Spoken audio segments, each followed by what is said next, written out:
सदगुरु की साजी नवाजी। गुरु प्यारी सात संगत जी, बड़े ही प्रेम और सत्कार से बोलिए धन्यंकार जी। प्यारी सात संगत जी, आज का टॉपिक है प्रभु की कृपा। भक्तों के वश में होते हैं भगवान।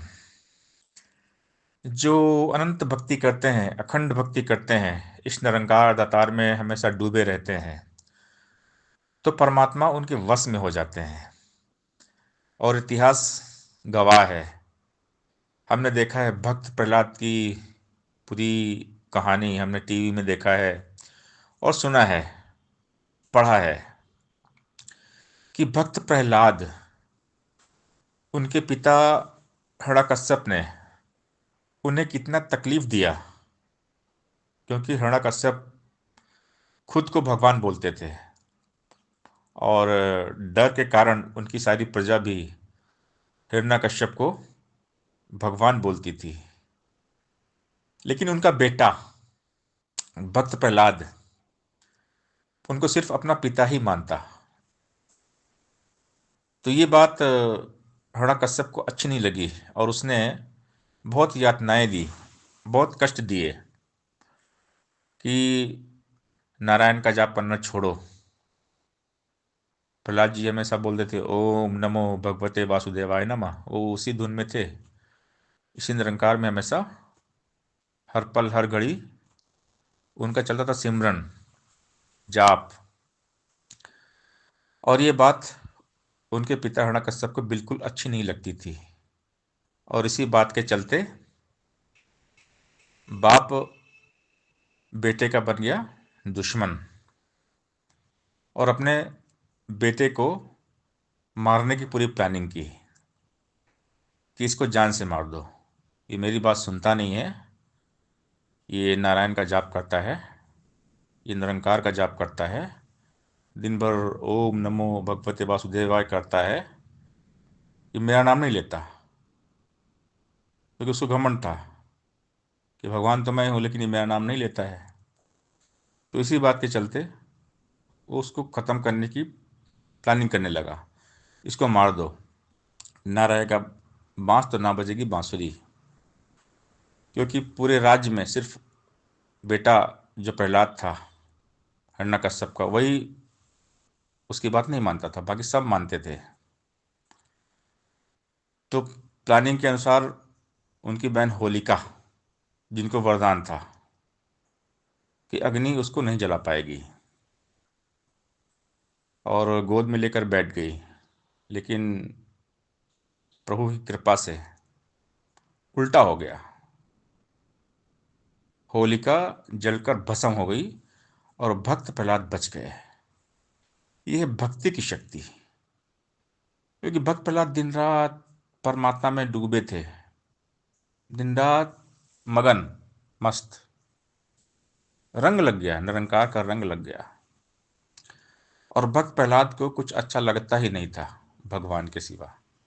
वो दिन भर बस भगवान में डूबे, भगवत में। तो शक्ति आ गई।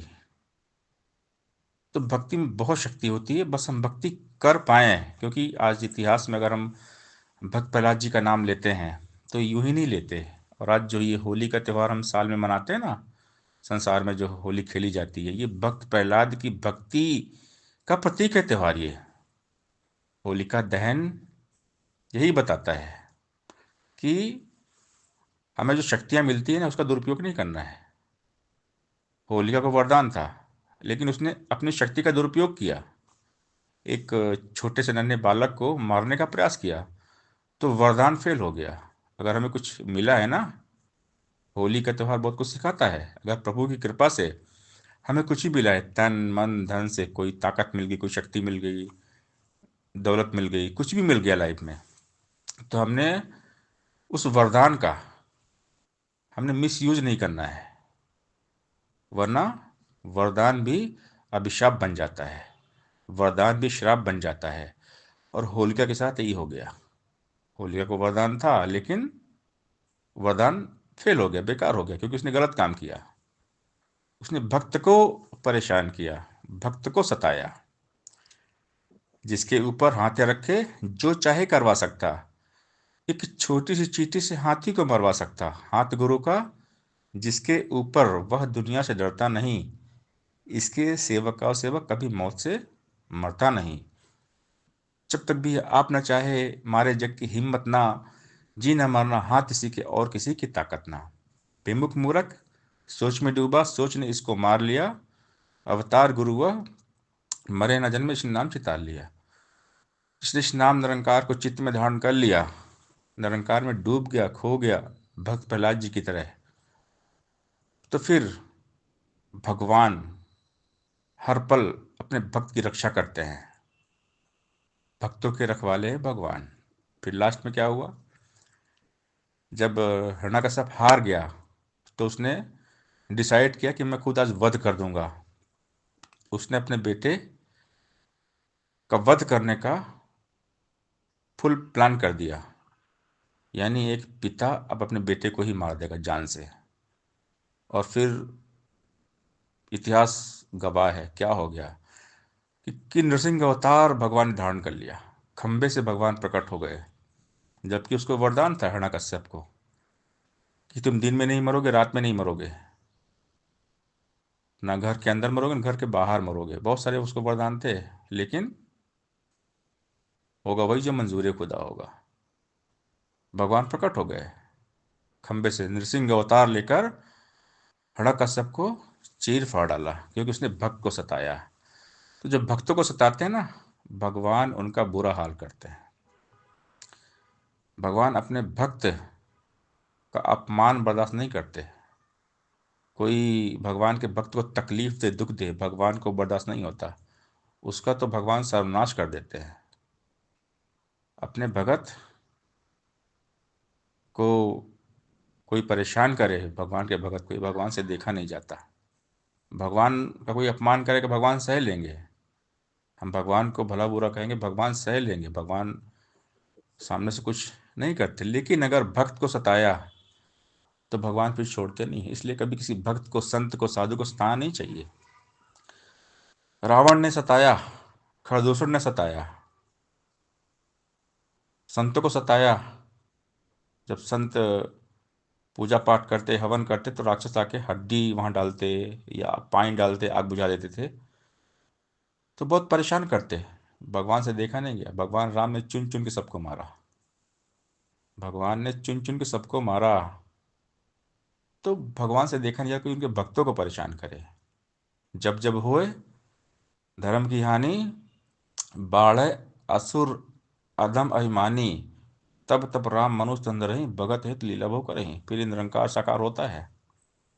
ये मानव के रूप में आता है या कोई भी रूप धारण कर लेता है, ये कहीं से भी प्रकट होता है। तो कण कण में है ये निरंकार है। किसी भी रूप में बैठ के फिर संहार कर देता है। और फिर हम महाभारत देखें, कौरवों ने बहुत अत्याचार किया, इतना जुल्म किया, पाप किया। उसके पहले कंस ने भी बहुत अत्याचार किया। भगवान कृष्ण के जब बाकी भाई थे, उनको जेल में ही मार दिया। तो बहुत जुल्म किया कंस ने। तो कंस का भी क्या हाल हुआ, भगवान ने खत्म कर दिया। दुर्योधन, सारे कौरव कितने जुल्मी अत्याचारी, भगवान कृष्ण ने पूरी लीला रच दी। चुन चुन के सबको मारा। भगवान चुन चुन के मारते हैं, पापियों को भगवान चुन चुन के मारते हैं। भगवान छोड़ते नहीं। इसलिए कभी गलत काम करना नहीं चाहिए, और खासकर भक्तों को सताना नहीं चाहिए। क्योंकि अपने भक्तों के वश में होते भगवान पल पल पहरा देते हैं, पल पल ये अंग संग रहते हैं, हर पल साथ रहते हैं, भक्त का साथ छोड़ते ही नहीं है। छोटे बच्चे की तरह ये भक्त को प्यार करते हैं, हर पल साथ में लेकर चलते हैं। और भक्तों का कोई काम कभी रुकता ही नहीं है। ये सारे कार्य सिद्ध करता है। ये निरंकार भक्तों के सारे कार्य सिद्ध कर देता है। बस भक्त का काम एक ही है, बस कि भक्ति में डूबे रहना है, सेवा सत्संग सुमिरन करना है, भक्ति करते रहना है। जो डूबे हैं गुरु की मस्ती में, चार चांद लग जाते उनकी हस्ती में। जिनकी लागी लगन गुरु नाम में, उनका दिया भी जलेगा तूफान में। जो अपनी कश्ती सतगुरु के सहारे छोड़ दिया करते हैं, कुछ तूफान भी उन कश्तियों के किनारे छोड़ दिया करते हैं। जहां से कोई रास्ता नहीं होता ना, सदगुरु वहां से रास्ता निकाल देते हैं। जिन्हें आसरा तेरा, उन्हें कोई गम नहीं होता। खजाना मुस्कुराहट कभी भी कम नहीं होता। बाहर कुल जमाने की सदा रहती हैं साथ में। रुकावट रास्ता रोके मगर उसमें दम नहीं होता। साथ संगत जी, प्यार से बोलिए धन्यवाद जी।